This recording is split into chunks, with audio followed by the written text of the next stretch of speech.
Yes, while specific individuals rarely publicly declare themselves as atheist witches or atheists in cults due to the loaded connotations of the terms, there are certainly real-world examples and communities that illustrate these possibilities. Here are some real living examples categorized for clarity. Atheist witches, secular pagans, and humanistic witches are, increasingly finding community in growing online spaces. There are numerous online communities, forums, subreddits, Facebook groups dedicated to secular witchcraft, atheist witchcraft, naturalistic paganism, or humanistic paganism. These groups often discuss practices that focus on psychology, personal growth, connection to nature, and ethical living, all without invoking deities or supernatural beings. Examples of prominent voices or authors include John Halstead, who is a well-known voice in the naturalistic paganism movement. He advocates for a non-supernatural approach to paganism that emphasizes scientific understanding and an appreciation for the natural world. He writes and speaks extensively on the topic. T. Thorne Coyle, while she doesn't exclusively identify as an atheist witch, her work in magic and spirituality often emphasizes direct experience, embodied practice, and social justice, which really resonates with many who seek a non-theistic approach. Many authors and practitioners in the broader modern witchcraft movement often distinguish between soft polytheism, where deities are seen as archetypes or metaphors, and hard polytheism, where deities are seen as literal beings. Those who lean towards soft polytheism or outright reject the literal existence of deities often align with atheist or secular witchcraft. Witchcraft as psychology or self-help is honestly a perspective held by many modern witches, regardless of their theistic stance. They view magical practice as a form of applied psychology, using rituals, affirmations, and visualization to effect personal change. For an atheist, this framework fits perfectly, as the power comes from within the individual's mind and intent, not from an external deity. So let's talk about this focus on nature and science. Many secular pagans and atheist witches are, deeply rooted in ecological concerns and really draw inspiration from a scientific understanding of the universe.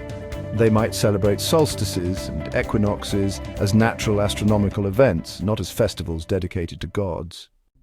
Now, when it comes to atheists in cult-like groups, or what you might call non-religious cults, it's crucial to distinguish between a cult as a highly controlling and manipulative group and a legitimate philosophical or social movement. When we talk about atheists in cults, we're referring to the former. These groups are often less explicitly labeled as cults by their members, but are identified as such by former members, sociologists, or even legal authorities. Moving on to political cults, historically and even today, there have been political movements that exhibit cult-like characteristics with a charismatic leader, unquestioning loyalty, isolation from outside information, and often, extreme demands on members. An atheist could certainly be drawn into such a group as the focus is on a political ideology or leader, not a god. For example, while not explicitly atheist in their stated ideology, groups that develop around certain extreme political figures or movements can absolutely exhibit cult-like behaviors.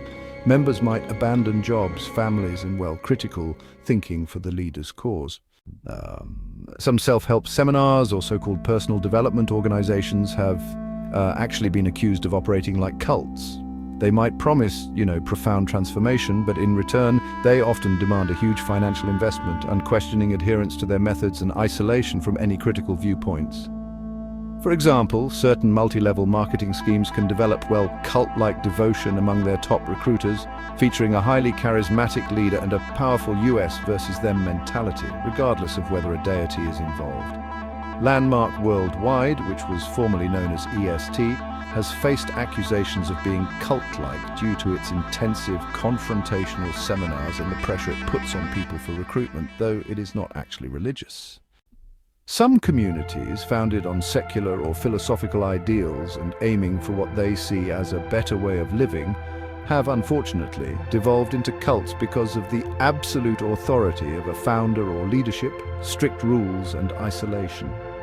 While most historical examples did involve some spiritual element, a purely secular utopian vision could also become cult-like if it ends up involving extreme control and manipulation, even without any belief in a god.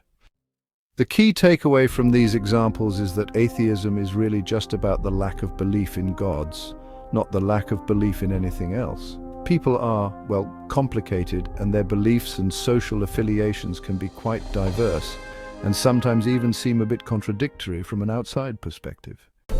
If you want to find more detailed, real-time examples, you would typically look for academic studies on new religious movements and secular social movements. Blogs, books, and online communities of so-called naturalistic pagans or atheist witches are also worth checking out.